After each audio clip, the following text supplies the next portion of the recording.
Đưa đàn chim tung bay trên những nhịp cầu tre, mùa hè xanh xôn xao nâng bước chân ta về. Đường làng quê tiếng ve như còi bài say mê, ngoài bờ đê có con trâu già nằm ngủ mê. Mùa hè xanh long lanh trong mắt đàn trẻ thơ, trường làng vui cho em trang sách mới y tờ. Từ đồng sâu có hay những giọt mồ hôi rơi, để màu xanh vút lên trên ruộng đồng ngát hương. Mùa hè xanh, mùa hè xanh, bao yêu thương ơi mùa hè xanh vẫn vương, đi muôn phương lưu luyến tình quê hương. Trong tim ta ơi mùa hè xanh thiết tha, vang câu ca trên những chặng đường xa. Bao yêu thương ơi mùa hè xanh vẫn vương, đi muôn phương lưu luyến tình quê hương. Trong tim ta ơi mùa hè xanh thiết tha, vang câu ca trên những chặng đường xa.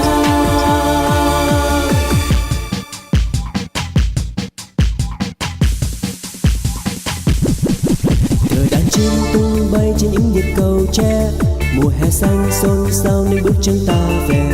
Đường làng quê tiếng ve như còi bài say mê, ngoài bờ đê có con trâu già nằm ngủ mê. Mùa hè xanh long lanh trong mắt đàn trẻ thơ, trường làng vui cho em trang sách mới y tờ. Từ đồng sâu có hay những giọt mồ hôi rơi, để màu xanh vút lên trên ruộng đồng ngát hương.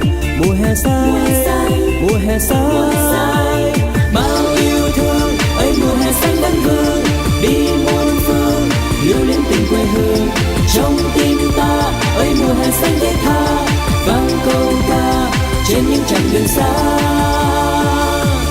Bao yêu thương ơi mùa hè xanh vẫn vương, đi muôn phương lưu luyến tình quê hương. Trong tim ta ơi mùa hè xanh thiết tha, vang câu ca trên những chặng đường xa.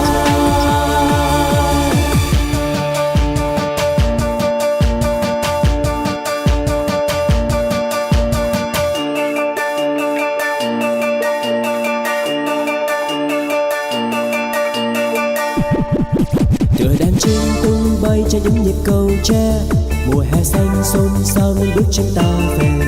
Đường làng quê tiếng ve như còi bài say mê, ngoài bờ đê có con trâu già nằm ngủ mê. Mùa hè xanh long lanh trong mắt đàn trẻ thơ, trường làng vui cho em trang sách mới y tờ. Từ đồng sâu có hay những giọt mồ hôi rơi, để màu xanh